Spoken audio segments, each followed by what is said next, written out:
I'm showing you on my shirt. We're matching. We're accidentally matching because I wasn't paying attention to what you wore when you got dressed.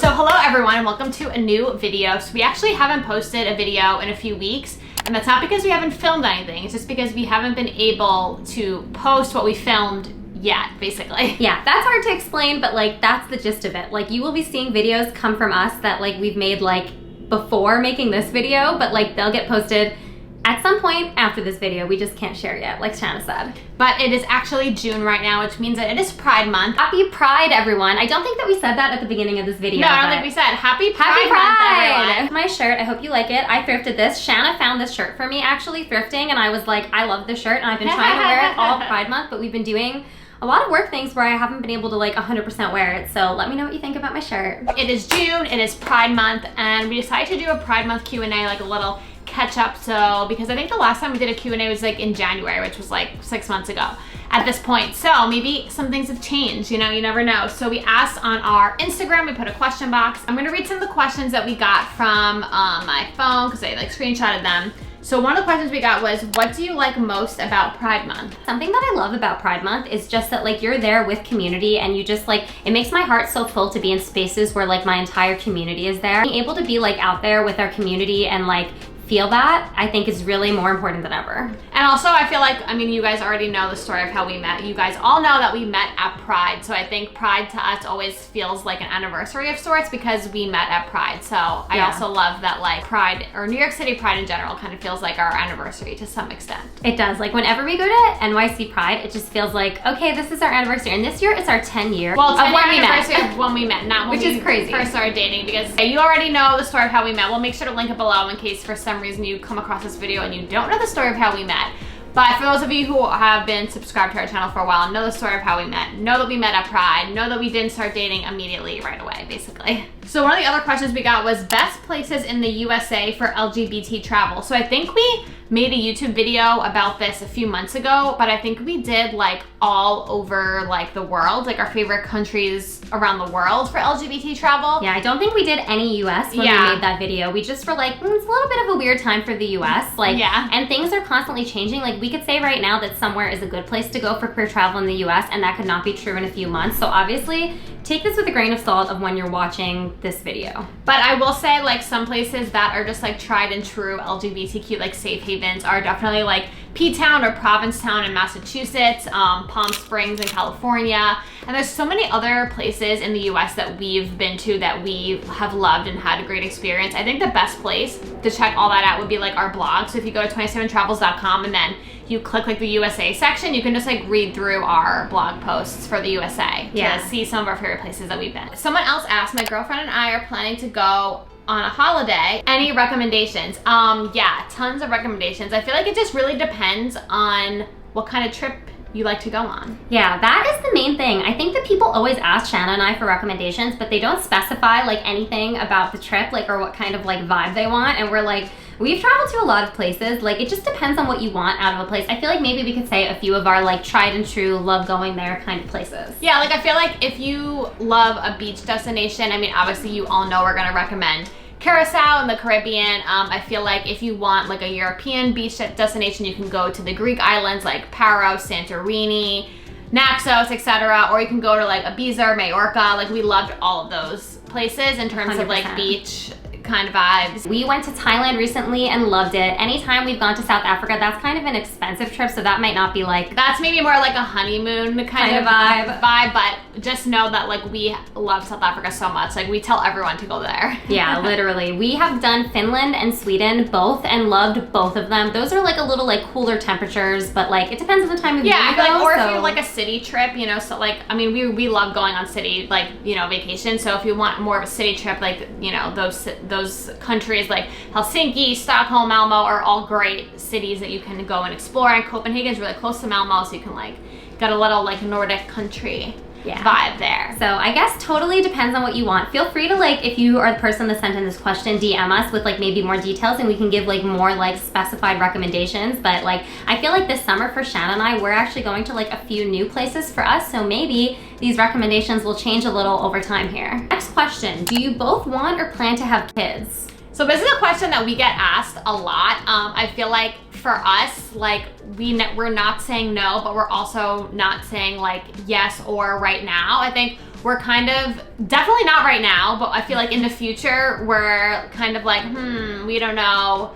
We're not really 100% sure either way, but I do think we have had a discussion recently of like, if we want to even attempt to have kids on our own, we would have to like go through the process of like at least egg retrieval soon. And no eggs coming out of here, not getting pregnant, but that would just be for Gabby, I guess. Yeah, I mean, I think it's like Shanna and I are not so firm in having to have kids or not wanting to have kids at all. We're like somewhere in the middle where we're like, let's see how life goes and like consider the options and try and like plan for the future and see like what we would want to do. I mean, like if you know anything about like lesbian women like conceiving, you know that it's actually a very complicated process. There's a lot of different options that we could do, and a lot of them are very, very expensive. So it is a real financial strain to try. That's why we have to think of like all the options and like what we could possibly try and do. It's really expensive for us to be able to have children.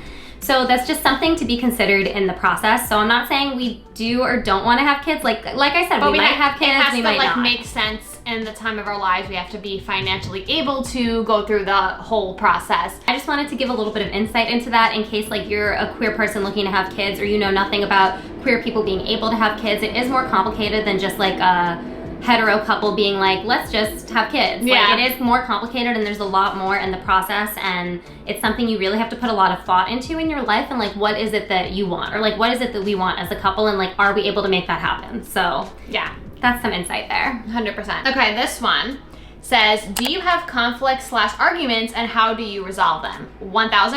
I think every couple has conflicts or arguments. I feel like if you don't, then I don't know what's going on in your relationship, but yeah, like if you don't have conflicts in your relationship, I'm either like A, good for you, or B, do you really communicate? Like it's one or the other. Like I don't know. I think like conflicts are part of like communicating, and like you're two different people. You're always gonna have like certain things that you butt heads on, and Shanna and I are both like New Yorkers, stubborn, kind of like very opinionated, very like direct, like say what we think. And I think no matter, even though we've been together for almost 10 years at this point, like those things like are just constantly going to keep happening, and you're always gonna have to figure out a way to resolve them. I will say though that our conflicts/arguments tend to happen more when both of us or one of us is about to get their period. That is 1000% sure. Like we can definitely notice the signs approaching, and then the periods leave some brewing arguments. And then like after one of us gets it, we're like, oh, that's why we were acting like that or whatever. Literally, that always happens. Like one of us will get really mad about something, and then like 2 hours later, it'll be like, wait, I get it now. Sorry. But in terms of like how we resolve them, I think for us it really just depends on the argument. Like I'm the kind of person that like I am like if to me it's not a big deal, I'm able to like just drop it and move on, where I feel like Gabby needs more of like talk through, or at least like, you know, understanding her feelings kind of thing. Yeah, I would say like I need closure. Like I need to communicate and be heard, and also like hear the other person's perspective for me to be able to like be okay and move on from that. But then I also feel like sometimes I also then need that, because I'm also a very like rational, logical person. So depending on like what the conflict is about, like I feel like I need to understand everything before being able to like, you know, move on. But I feel like, I mean, at this point in our relationship, we have been through so many different like ups, downs, sideways things that like we know no matter what, we're gonna be fine. It just is a matter of like how we communicate and how we talk through it. Like I think one thing that is really important for us in terms of like arguing is like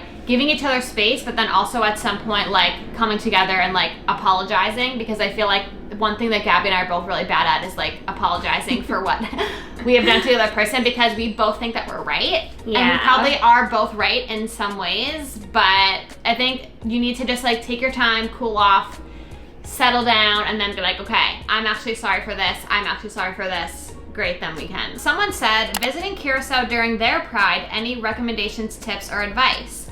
So fun fact, we have actually never been to Curacao for Pride, which is crazy. It's because of the time of year that it is in. Like we normally visit my family like around December, around like New Year's, January, that kind of time of year. And ironically, lately we've been to Curacao a bunch of times, not in December, but we just have not been over the time of year that is Pride. We're usually pretty busy that time of year, I think is what it is. Curacao Pride is usually in October, and around October we usually have like an annual travel conference that we attend, and New York Comic Con, which we try to go to both of those every year, and they always kind of like coincide with the same weekends as Carousel Pride. We are dying to go to Carousel Pride. We have so many queer friends in Carousel who live there. A lot of them actually run Pride or like queer things happening in Carousel. So we really want to go. We have actually never been for Pride, so that's something that's on our bucket list to go to. So you're going to beat us to that. Unless we happen to go this year, which who knows. Hopefully. We would love to go for Pride. We're dying to go. I do think even though I haven't done it, I could give maybe like 3 tips that come to mind for me.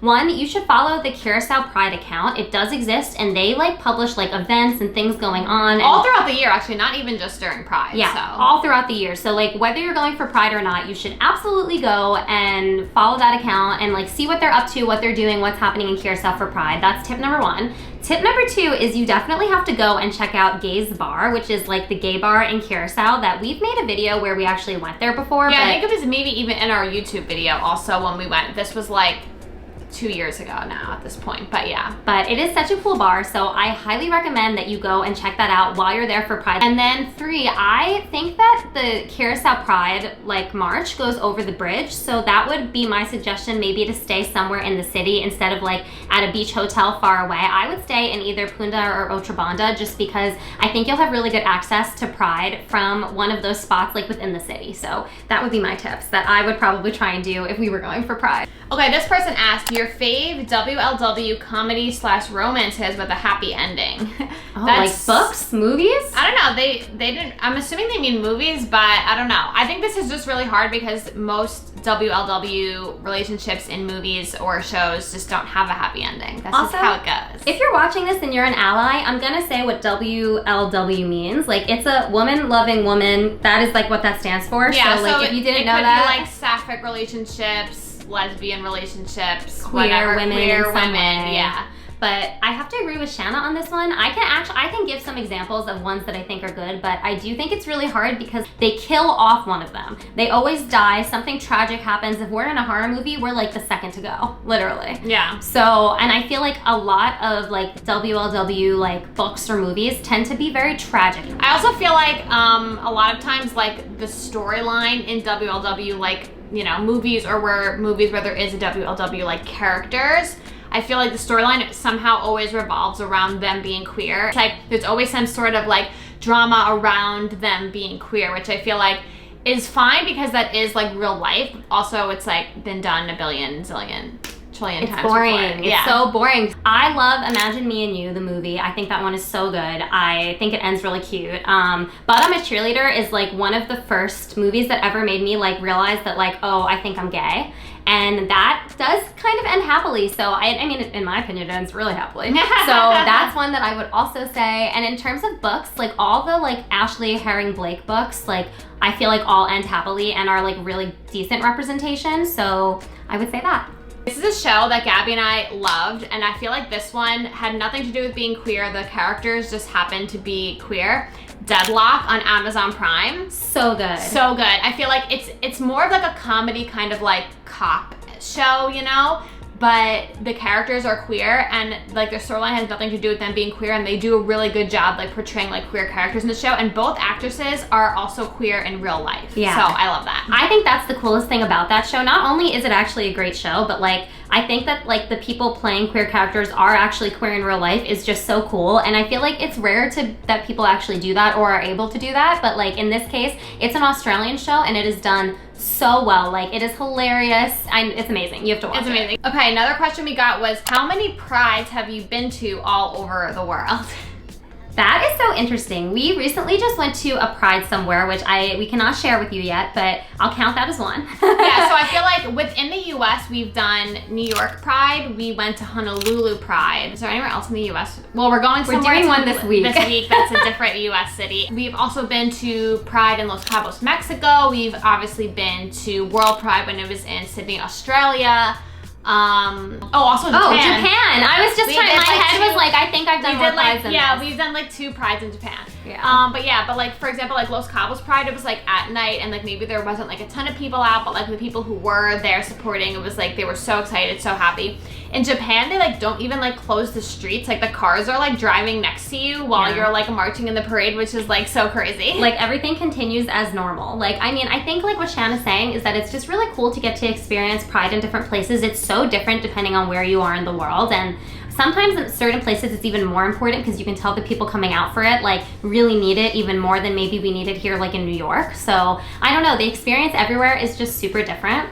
And like World Pride in Sydney, Australia was like amazing because like Sydney is just such a queer place in general, but like when it's World Pride, everything was just like elevated, and it was just like one of the most like super queerest, like best experiences ever. It was so big, it was so fun. Yeah, it's so cool. World Pride next year is in Amsterdam, and that's why we're really excited because we've never been to Amsterdam Pride before, but they have their floats on the canal. So instead of everyone marching, the canal boats go by, and you just like stand on the side of the canal and like cheer everyone on. So like I think no matter what, that's just like such a unique, cool experience that we're gonna have to go. Yeah, we're dying to go do that. As you guys know, I have family in the Netherlands, and we have a lot of friends too who are Dutch, so we just think that would be something really cool to get to go and do.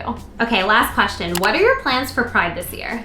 Okay, so like we said, we have been to a few prides already. So we went to Queens Pride, Queens, the borough of New York City, Pride the first day of June, which is actually a really fun way to like kick off like Pride Month. And also we saw Alexandria Ocasio-Cortez because she is a representative for Queens. Which was so cool. We were geeking out, literally. We were geeking like, out. I'll put a little clip or like a video that I made of her somewhere. But that was a great way to bring in Pride Month. I'll say we've never done that before, like a Pride on June 1st, and I feel like it was so nice. It was so nice. And then we went to a Pride in another country that you will find out about really soon. And then this week we are going to a different Pride in a different US state, and then we're coming back the morning of New York City Pride. And then we will be attending New York City Pride on our 10-year anniversary of when we met. And I believe we will be on a float for the first time ever at New York City Pride, which will be really fun. Which will be so fun. But obviously we can share more of that with you all like after it's happened. Like right now we're just like excited, and we just have so much going on this week because it's literally Tuesday right now. And the Pride we're going to in another state is on Saturday, and we'll be there. And then we're flying in Sunday morning, and then we'll be at New York City Pride. We get in at like 6 a.m. and then we just like do the entire day. Like this happened to us last year too. I don't know if anyone remembers or if we shared that, but like we had a bachelorette party, and we flew in the morning of Pride, and then we did the entire day at Pride, and by like 9 p.m. we were like so dead. so dead. I had like 3 coffees, and I feel like that's gonna happen this year too. But those are our plans for Pride like for this year. So if you have any Pride plans, or you already attended some Prides, or you're going to Prides that maybe aren't in June, let us know down in the comments because we are always trying to find a new fun Pride. Yeah, 100%. Please tell us like your favorite Pride down below, and maybe one of them will check out this upcoming year because like it would be good for us to go and do some of that. But also in terms of like what we have coming up, we're going to that trip that we told you about in a few days, and then we're going to another really fun trip in July with our friends, so that'll be really fun. Yeah, and that we'll be sharing a lot about because it's really not at all a work trip. It is just like a fun leisure, go on a like friendcation with our friends kind of trip, and it's somewhere we've never been before that we are so excited to go to. It's crazy. So that's all for us, but thank you all so much for watching. Hopefully you enjoyed this little Pride Month Q&A, and we will see you all soon with another video. I promise you're gonna find out where we were really, really soon, so you don't have to wait that long. But thank you all so much for watching. Make sure you like, comment, and subscribe, and we'll see you soon with another video. Bye!